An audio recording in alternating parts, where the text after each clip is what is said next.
faktor-faktor perceraian. Ya. Sebelumnya ayat yang memang sudah oke dan ayat ini yang memang sebagai alasan kita menikah, saya sampaikan dasarnya ada yang hafal surah Ar-Rum ayat 21. Nah, yang sudah hafal boleh pulang buat. Ada yang hafal? Wah, nggak ada hafal ya. Yang laki-laki nggak hafal? Atau dikasih hadiah kue 3 biji? Ngambil dikasih. Berbuat ada? Nah, ada.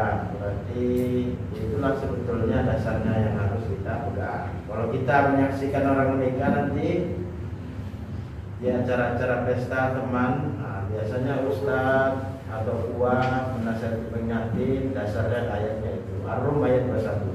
A'udzubillahi minasyaitonir rajim. Wa min ayatihi an khalaqalakum min anfusikum azwaja taskunu ilaiha wa ja'ala bainakum mawaddatan wa rahmah inna fi dzalika laayatin liqaumin yattaqun. Kananmu dari jenismu sendiri. Jadi enggak jenis makhluk lain. Kalau di iklan YouTube kemarin ada perkawinan manusia dengan jin.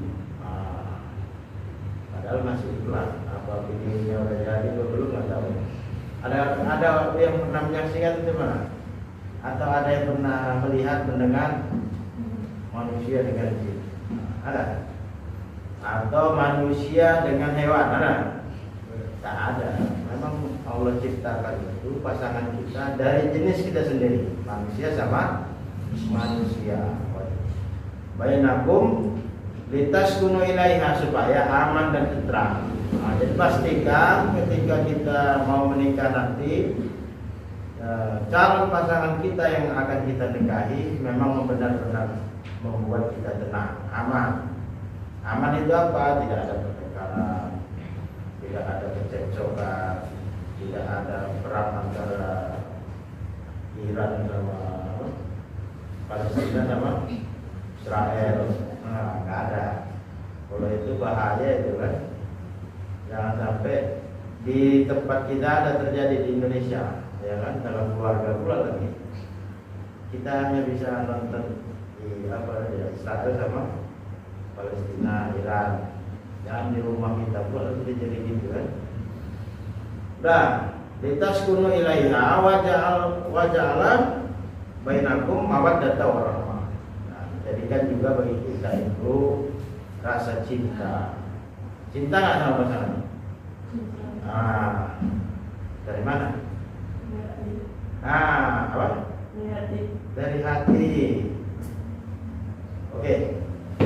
Ini udah kode, bahasa ini dibahas nih, ya kan? Konotasinya menurut tafsir Al-Alusi itu bisa jadi cinta itu timbul disebabkan yang nyata-nyata yang kita lihat. Contoh dasarnya cinta, kita bisa suka.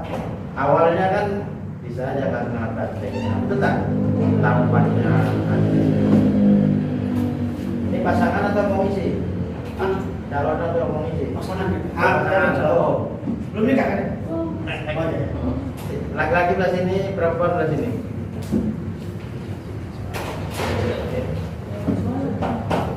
Yang perempuan sebelah. Boleh lewat sini. Nah, boleh lewat sini pun boleh tadi ya. Kurang ini aja. Ya kan?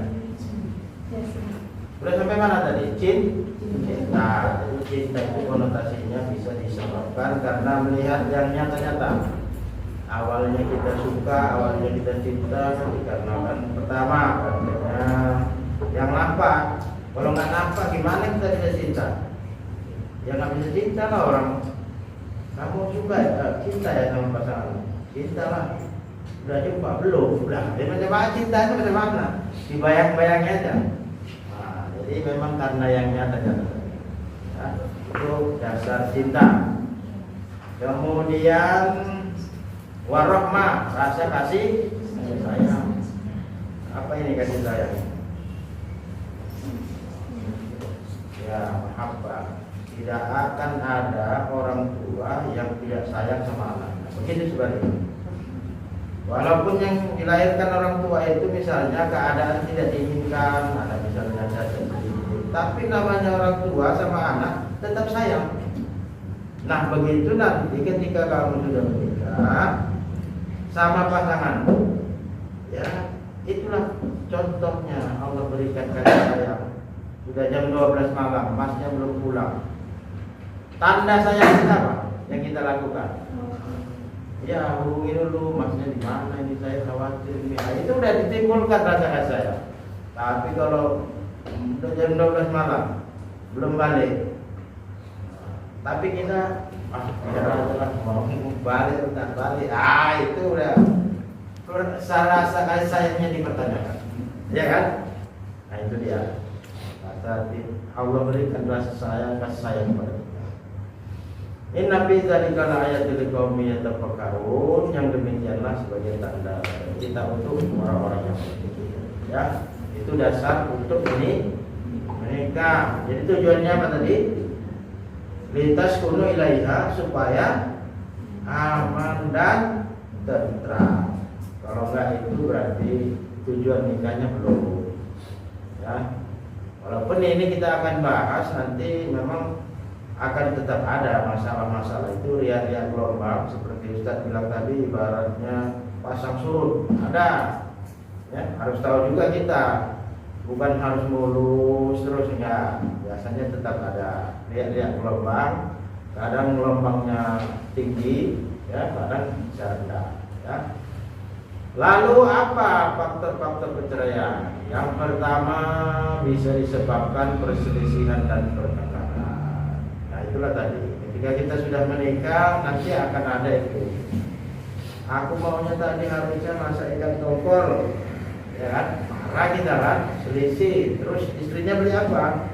Beli daging, dimasak daging. Padahal maunya suami ikan tongkol. Jadi hanya gara-gara ikan tongkol tengkar, perselisihan, kemudian dibesar-besarkan. Terakhir aku balik pulang ke rumah orang tuaku, kasih 3 hari, udah seminggu belum balik juga, udah sebulan masih di sana juga. Ya, akhirnya apa? Perselisihannya gara-gara ikan tongkol. Sepele, ya. Isi, mau isi? Oh, jam 20. Bisa mau masuk? Oke. 5 menit lagi ya. Jadi itu yang pertama, perselisihan dan pertengkaran itu bisa menyebabkan terjadinya perceraian. Yang kedua, ekonomi. Makanya kata Ustaz Arya tadi, harus tangguh, harus kuat, harus semangat ketika sudah menikah. Usaha yang laki-laki memang kewajiban kita, ya, ikhtiar. Kalau udah usaha hasilnya segini, ya udah itu terima, ya. Karena apa? Kadar bakru ayakun al kufra. Kadang-kadang memang kekafiran itu menyebabkan kefakiran, yang menyebabkan kita kufur, kafir, ya karena ekonomi tadi, karena fakir. Nah, bisa saja uang udah nggak ada lagi, apa jalur ditempuh, kadang-kadang potong kompas. Nah itu yang menyebabkan kadang-kadang, ya, bisa jadi ekonomi. Nah, makanya kerja keras. Yang ketiga, ini kita main cepat aja, meninggalkan pasangan seperti tadi lah. Izin ke rumah mama 3 hari tak balik, seminggu tak balik. Ya laki-laki itu kalau udah 3 hari, 1 hari aja bagaikan apa, ya kan? Apa namanya? Gunung berseberangan, ya kan? Ibaratnya runtuh apa itu rumah itu kalau udah nggak ada pasangan kita. Nah, ini mau sebulan, 2 bulan lah. Jadi itu, jadi harus sama-sama sepakat lah. Kalau mau permisi cepat orang tua berapa hari, 3 hari, oke, nggak apa-apa. Sama-sama sepakat, suami puasa dulu, kan gitu. Nah, jangan nanti kalau 3 hari kita kemana-mana, pikiran. Jadi harus sepakati. Kemudian yang keempat, KDRT. KDRT ini ya kalau sudah sampai memukul, ya, memukul wajah, kepala, itu pidana sekarang. Kami kan di penyuluhan ini bukan hanya di Jatim, di rutan ya, di lapas ya. Nah, itu masalah-masalahnya kadang-kadang sebabnya itu. KDRT, masuk penjara lah. Kalau udah masuk penjara, ujung-ujungnya apa? Istrinya bikin surat, tolong ceraikan saya. Orang udah 8 tahun, masih mana? Jangan sampai. Jadi itu harus dijaga. Jangan sampai kita walaupun memang mau mentakdir, memberikan pelajaran, pukullah dengan pukul kasih sayang. Nah, bagian mana? Bagiannya pengakibatkan ya, belakang lah, yang tidak menyebabkan cedera atau menjadikan pidana. Itu KDRT ya. Kemudian yang ke-5, mabuk. Nah, jangan. Ini ada yang pernah mabuk? Ada lah ya, mabuk cinta lah mungkin ya. Nah, kalau mabuk itu tak boleh alkohol. Kemudian murtad. Kalau udah salah satu suami calon istri pindah agama, ya otomatis dia murtad. Kalau murtad, ya cerai lah. Nah, nggak ada ampun itu kalau itu. Kemudian dihukum penjara seperti yang saya jelaskan tadi. Oke lah, kalau misalnya kita ada kasus penjaranya sebulan, mungkin bisa lah tahan. Kalau udah 10 tahun, ya kan? Gimana nahannya itu 10 tahun, ya kan? Kemudian judi, ya apalagi sekarang ini lagi marak-maraknya itu, apa namanya?